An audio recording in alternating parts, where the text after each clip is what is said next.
Arya woke to see the gray sky above her. Dawn had come and gone, and the isle was now well lit. Arya sat up and found Gendry next to her. She shook him violently, and he eventually woke.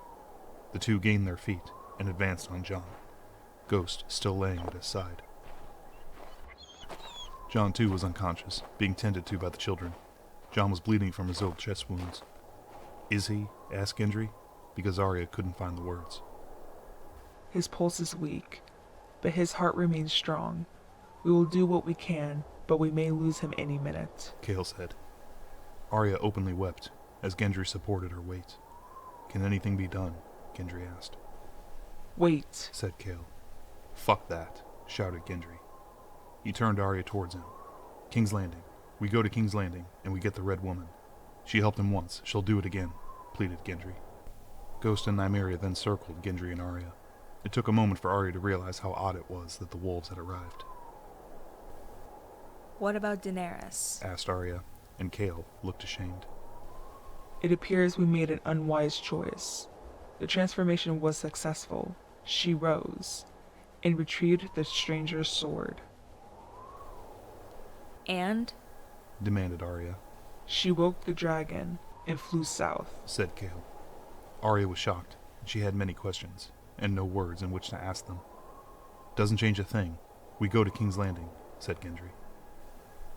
"I'll get to Cersei before Daenerys," said Arya, and Chaol stared at her. "What?" asked Arya. Chaol looked through Arya and then spoke. "Maiden, know this. Revenge never destroys just one life," she finished. Chaol did not wait for a reply, and went back to tending to Jon. "I've got it," yelped Gendry. It startled Ghost, and Gendry calmly patted him. "Bran," he continued. Arya impatiently encouraged him to continue. "You told me Bran occupied Viserion's mind, and could speak to the Night King," Gendry paused. "Bran could speak to Daenerys, get her to stand down," Gendry finished, looking very satisfied with himself. "We'll split up then. You ride from Harrenhal to Brienne. I'm going to the capital," said Arya. "Ride?" asked Gendry. Arya nodded to the direwolf Gendry was patting. Gendry quickly removed his hand as soon as he worked out what Arya was suggesting. "Cersei will be holding the Red Woman in the Red Keep, if she's even still alive," Gendry paused. "Sellswords, Dothraki, Unsullied, and the dead. How do you plan on getting into the throne room?" asked Gendry. "I have my ways. We ride in 15 minutes," said Arya as she walked towards the 4 dead bodies resting beneath the weirwood. Arya approached Jon. His eyes were closed and his face bloodied. The children huddled around him, treating his wounds, and seemed to either be in prayer or vigil. Arya wiped the blood from his face and straightened his hair. She saw a new scar on his cheek, but she didn't think anything of it. "You must hurry, maiden. He hasn't much time," said Chaol. Arya wiped her own face and set off for the ice bridge. There she saw Gendry and the 2 direwolves. Arya calmed Nymeria as she was overcome with emotion. She knew Jon was as good as dead, and their last hope was lost. She fell to her knees, and Gendry joined her there. "This is going to work," Gendry claimed. "How do you know?" cried Arya. "Because it has to," said Gendry simply. Arya leaned into him and kissed him, and Gendry didn't object. Neither wanted to leave, least of all to separate. Arya then grabbed Nymeria's scruff and swung her leg over, and Gendry managed the same on Ghost. Arya then buried her face in Nymeria's mane. "Last time we didn't quite make it all the way to King's Landing, girl. This time we must," Arya prayed.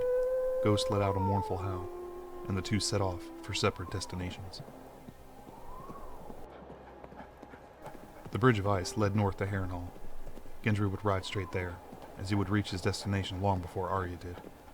Harrenhal came into view, and Ghost sprinted toward the gate. Once on dry land, Arya turned right and proceeded back south.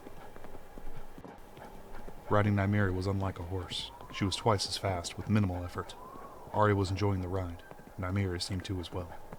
After an hour or so, they came up on the backside of the army of the dead. Like when they passed Harrenhal, the army was spread out, and making their way directly through them easier. Nymeria leapt left, then right, but never broke stride. They moved so quickly they were past a soldier by the time it heard them. The only thing that worried Arya was a walker, or an injury to a wolf. She would then be trapped in the middle of the army, She kept a firm grip on Needle to ensure it did not strike Nymeria, which proved difficult, considering the wolf's evasive maneuvers. The second half of the ride took slightly longer, given the evasive nature. King's Landing was coming into view, and Arya knew her entry point.